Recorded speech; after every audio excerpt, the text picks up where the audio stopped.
एकलव्य की गुरु भक्ति सच्चा शिष्य कौन? महाभारत में गुरु शिष्य की परंपरा को बहुत महत्व दिया गया है। कहानी एकलव्य नाम की है। एकलव्य महाभारत के एक प्रमुख पात्र है। एकलव्य निषाद भील राजकुमार थे, जिन्हें धनुर्विद्या में महान दक्षता हासिल करने की तीव्र इच्छा थी। एकलव्य निषादराज हिरण्यधनु के पुत्र थे और उनका मूल नाम अभ्यारधुम था। एकलव्य गुरु द्रोणाचार्य को अपना गुरु मानकर एक महान धनुर्धारी बन गया, लेकिन उसके साथ जो हुआ वह गुरु भक्ति की पराकाष्ठा दिखाता है।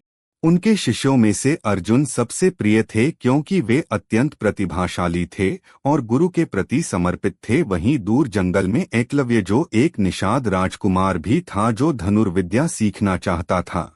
मैंने सुना था कि द्रोणाचार्य सबसे श्रेष्ठ गुरु हैं, इसलिए वह गुरु द्रोणाचार्य से मिलने हस्तिनापुर गया था। एकलव्य ने गुरु द्रोणाचार्य से गुरुदक्षिणा में शिष्य बनने की प्रार्थना की, तो गुरु द्रोणाचार्य ने कहा कि मैं सिर्फ क्षत्रियों को शिक्षा देता हूँ और तुम्हारी जाति राजघराने की नहीं है, इस कारण में तुम्हें शिष्या नहीं दे सकता। जिससे एकलव्य निराश हो गया, पर उसने हार नहीं मानी और उसने जंगल में जाकर गुरु द्रोणाचार्य की मिट्टी की मूर्ति बनाई और उसे अपना गुरु मानकर स्वयं वह हर दिन घंटों अभ्यास करता, लक्ष्य साधता, चलती हुई चीजों पर निशाना लगाना, आंखें बंद करके अभ्यास करता। धीरे धीरे वह अर्जुन से भी बड़ा धनुर्धारी बन गया। एक दिन जब द्रोणाचार्य और उनके शिष्यों का एक कुत्ता एकलव्य के पास पहुंचा और उसने जब एकलव्य पर भौंकना शुरू कर दिया, तब एकलव्य ने बिना किसी को नुकसान पहुंचाए अपने बाणों से कुत्ते का मुंह बंद कर दिया, जिससे द्रोणाचार्य और अर्जुन आश्चर्यचकित हो गए, क्योंकि यह कौशल अर्जुन के भी परे था। गुरु द्रोणाचार्य और अर्जुन चकित हो गए, कौन है जो इतना कुशल हो सकता है। कुछ ही देर में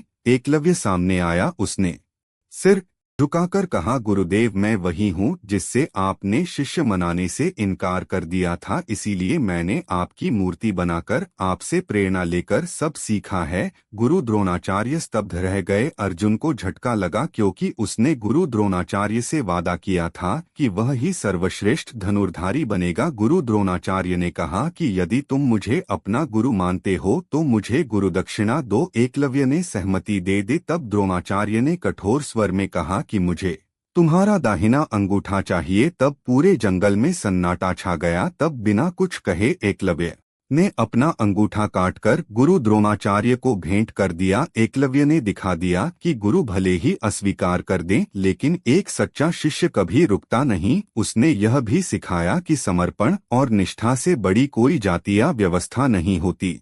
अर्जुन भले ही युद्ध में विजेता बने हों, पर एकलव्य आज भी गुरु भक्ति का सबसे बड़ा उदाहरण माना जाता है। गुरु को केवल देखकर भी ज्ञान अर्जित किया जा सकता है, परंतु एकलव्य ने यह दिखाया कि गुरु के बिना भी ज्ञान अर्जित किया जा सकता है। यदि श्रद्धा सच्ची हो तो पर्वत भी झुक सकते हैं। अगर आपको हमारी वीडियो अच्छी लगे तो कमेंट में राधे राधे जरूर लिखें।